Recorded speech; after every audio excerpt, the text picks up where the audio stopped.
Bismillah. Innal hamdalillah hamdan katsiran thayyiban mubarakan fih wa asyhadu an la ilaha illallah wahdahu la syarikalah wa asyhadu anna Muhammadan abduhu wa rasuluh amma ba'd. Alhamdulillah fi hadzal yaumul khamis ba'dal fajr Isnan wa ishrun min syahri Ramadan alaf arba'umi'ah arba' wa arba'un. Mazilna fi darsina fi su'al jawab. As-su'al hunaka al-adillah minal ladina yaqulun biwujub at-tatabu' ala siyam fil qada. Maka di sana ada soal yang diriwayatkan oleh Nabi Muhammad sallallahu alaihi wa ala alihi wasallam sesuai anggapan mereka dari Abi Hurairah, man kana alaihi shaum Ramadan falyasrudhu wa la yaqta'hu.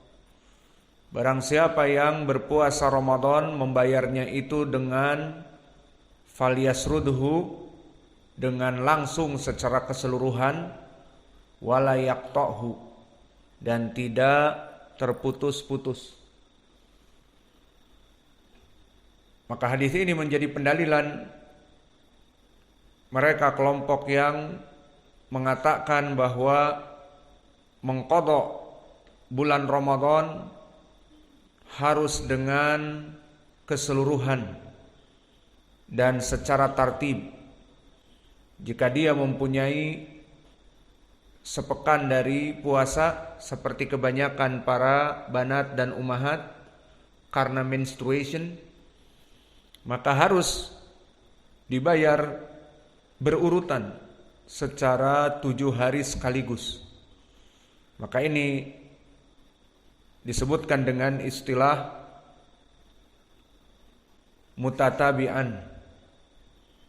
Dan ini adalah pendapat dari Ibnu Umar dan diikuti oleh Ibrahim dan juga dipopularkan oleh Daud Az-Zahiri.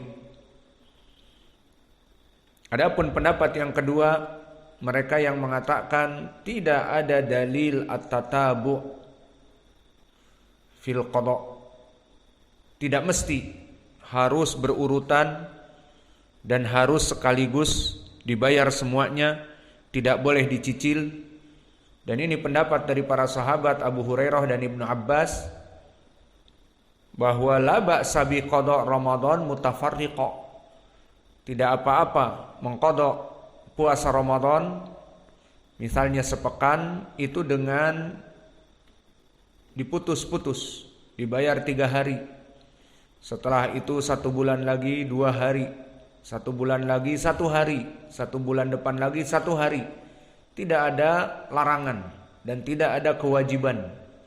Dan diikuti oleh para tabi'in Sa'id ibn Jubair dan Atha ibn Abi Rabah dan Mujahid serta Tawus. Maka telah kita berikan pendalilan mereka yang mengatakan tatabu, dan ini madhab al-a'imah al-arba'ah, Abu Hanifah, Malik, Ahmad, Asy-Syafi'i rahimahumullah. Maka pendalilannya bara'atul asliyah bi'adami dalil. Lalu mereka orang-orang yang mengatakan at-tatabu adalah perkara yang wajib. Barang siapa yang membayar qada harus membayar sekaligus, tidak boleh dicicil. Maka mereka beristidlal dengan hadis-hadis. Di antaranya hadis yang sharih seperti hadis Abi Hurairah, qala Rasulullah sallallahu alaihi wa ala alihi wasallam, man kana alaihi shaumu Ramadana falyasrudhu wa la yaqta'hu. Mana hadis ini, barang siapa yang mempunyai utang di bulan Ramadan dan mengqadanya, falyasrudhu, makna sard adalah secara langsung. 7 hari ya 7 hari secara langsung. Wala yaqta'hu, jangan dicicil, diputus-putus. 3 hari kemudian putus, 2 hari kemudian putus, 2 hari lagi, maka menjadi 7. Maka barang siapa yang mempunyai utang untuk membayar qada dari puasa, falyasrudhu, makna falyasrudhu harus langsung.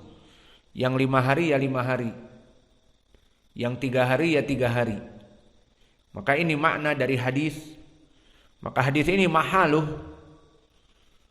akhrajahu ad-Daruqutni di dalam sunannya, wal Baihaqi di Sunan Al-Kubra, kilahuma min tariq Abdurrahman ibni Ibrahim anil Ala ibni Abdurrahman an abihi an Abi Hurairah. Maka sanad ini dhaif. Berkata Ad-Daruqutni, Abdurrahman ibnu Ibrahim dhaiful hadis. Dan berkata Al-Baihaqi, Abdurrahman ibnu Ibrahim Al-Madaniyu qad da'afahu Yahya ibn Ma'in wa Nasa'i wa Daruqutni. Maka sanad ini dhaif seperti didhaifkan oleh Ad-Daruqutni dan Al-Baihaqi. Keduanya mendhaifkan hadis ini. Dan yang jadi ilahnya adalah Abdurrahman ibnu Ibrahim wa huwa al-Qas. Maka para ulama telah mendhaifkannya, didhaifkan oleh jumhur ulama seperti An-Nasa'i, Yahya ibnu Ma'in, dan sebagian ulama memandang dia agak sedikit baik seperti Imam Ahmad dan Abu Zur'ah, dan yang mendhaifkan seperti Abu Hatim selain Ibnu Ma'in laisa bil qawi. Dan Imam Abu Hatim di sini ulama ahlil ilal. Dia di saat mendhaifkan juga memberikan faidah dari penyakit hadis. Maka berkata Abu Hatim, laisa bil qawi rawa haditsan munkaron anil Ala. Maka disebutkan oleh Abu Hatim dia tidak kuat dan banyak meriwayatkan hadis-hadis yang mungkar dari Al-Ala. Dan lihat di sini sanadnya. Dari Abdurrahman ibnu Ibrahim dari Ala ibni Abdurrahman. Maka Abdurrahman ibnu Ibrahim jika meriwayatkan dari Al-Ala mungkaron, hadisnya itu berkesendirian. Maka hadis ini hadis yang mungkar sesuai dengan ucapan Abu Hatim, fala'allahu hadal hadits alladhi anqarahu Abu Hatim fa innahu bihadas sanad atau bihadal isnad. Maka ditakutkan hadis ini seperti yang disebutkan oleh Abu Hatim bahwa hadis ini mungkar.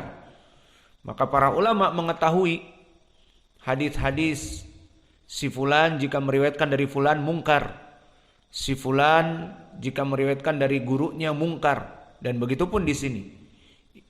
Abdurrahman ibnu Ibrahim jika meriwayatkan dari Al-Ala ibni Abdurrahman maka hadisnya mungkar, maka kita takut hadis ini justru yang disebutkan oleh Abu Hatim dari hadis-hadis yang mungkar.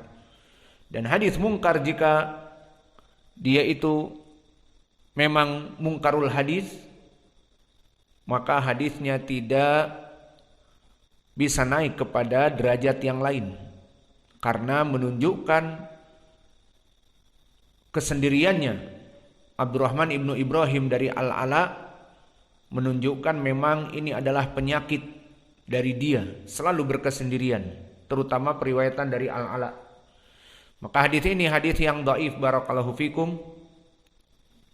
Kemudian datang kita insaf, kita berikan juga dalil-dalil yang lain.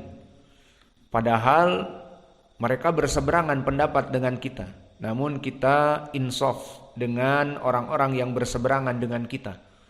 Maka latihan insaf ya ikhwanana. Jika kalian nanti sudah menjadi ustadz besar, maka please insaf. dari ucapan-ucapan yang berseberangan dengan kalian masih salafi, masih ahli sunnah, namun berbeda pendapat fikhiyah. Yang satu mewajibkan, yang satu menyunahkan, yang satu mengatakan la yajuz haram, yang satu mengatakan mubah. Maka jangan kembali kepada kamu pengikut siapa. Oh, Imam Syafi'i dilawan. Oh, Al-Albani dilawan. Bukan permasalahan itu. Perbedaan di sini harus insaf. Jangan taklid buta. Mana pendalilannya saudara kita? Oh, ternyata saudara kita beristidlal dengan hadis ini, hadis ini, hadis ini. Adapun kita pendalilannya dengan hadis yang lain. Maka kita insaf melihat dalil mereka. Jika memang dalilnya dhaif, maka kita kuatkan pendapat kita karena dalil mereka dhaif. Dan jika dalilnya juga sahih, kita lihat kenapa kita merajihkan ucapan kita. Karena sahih tidak sharih, tidak ada lafaz pendalilannya. Hujahnya tidak ada. Atau marjuh dari segi ilmu usul. Dia meskipun sahih, muttafaqun alaih, tetapi dalilnya hadis ini mukhtasar misalnya, singkat. Maka telah ada hadis yang panjang, mutawwalan, yufassiru, menjadikan pentafsiran bagi yang lafadznya sederhana tadi. Alhasil banyak penyebabnya. Maka oleh sebab itu mulai dari sekarang latihan.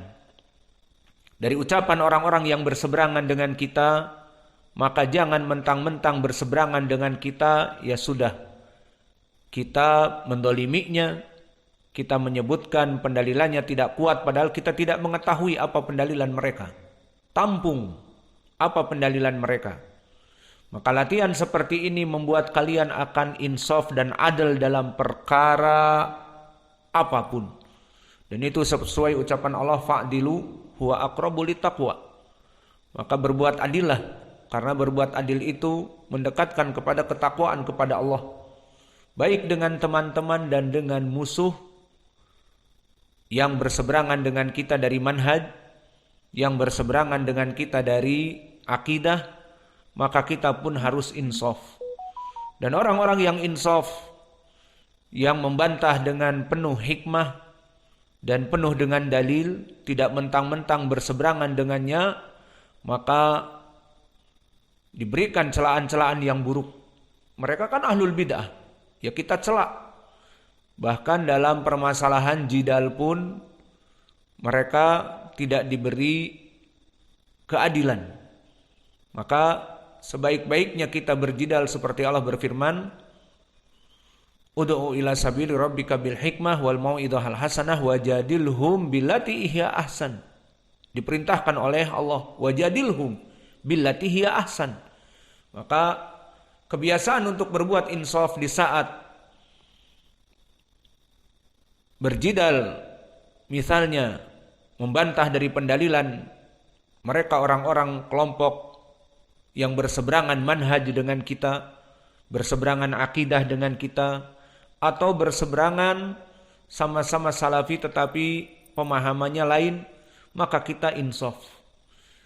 Tidak ingin kita ini menjadi pemenang, namun kita mencari kebenaran dalam berbagai perkara. Itu jika dalam koridor sesama ahli sunnah.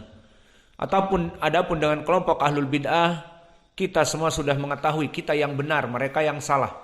Namun berikan kepada mereka bagaimana pendalilan kita bisa masuk kepada mereka dengan memberikan pendalilan-pendalilan yang benar dan membantah hujah-hujah mereka, karena mereka mempunyai hujah syubhat namanya, kita bantah satu persatu. Itulah insaf. Begitupun di sini kepada saudara kita yang berseberangan, mereka mengatakan bahwa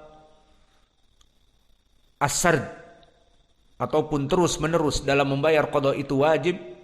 Tadi kita sebutkan hadis Abi Hurairah, dan lebih insaf lagi kita sebutkan telah datang juga dari Khalifah Ali ibn Abi Thalib radhiyallahu anhu. Qala man kana alaihi saum Ramadan falyasumhu muttasilan wala yufarriqhu. Maka hadis ini hadis yang mauquf, bukan dari Nabi. Barang siapa yang melaksanakan puasa Ramadan falyasumhu muttasilan, agar dia itu menyambungnya, wala yufarrikhu, dan jangan dipecah-pecah, jangan dicicil. Maka athar ini tentunya bukan hadis, dan di sini athar dari Ali bin Abi Thalib, dan dia adalah dari Khulafa ar-Rasyidin. Jika sanadnya sahih maka bisa dipertimbangkan karena ucapan Khulafa ar-Rasyidin dari hujjah juga.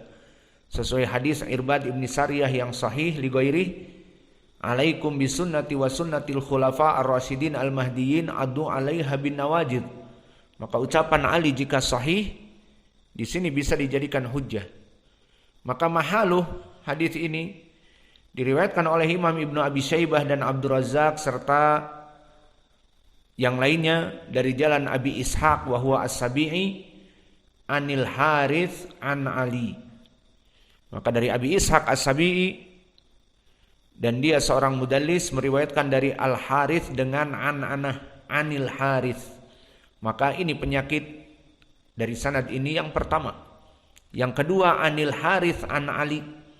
Al-Harits ma'ruf meriwayatkan dari Ali, maka dia adalah Al-Harits Al-A'war, dan dia sayyi'ul hifdz.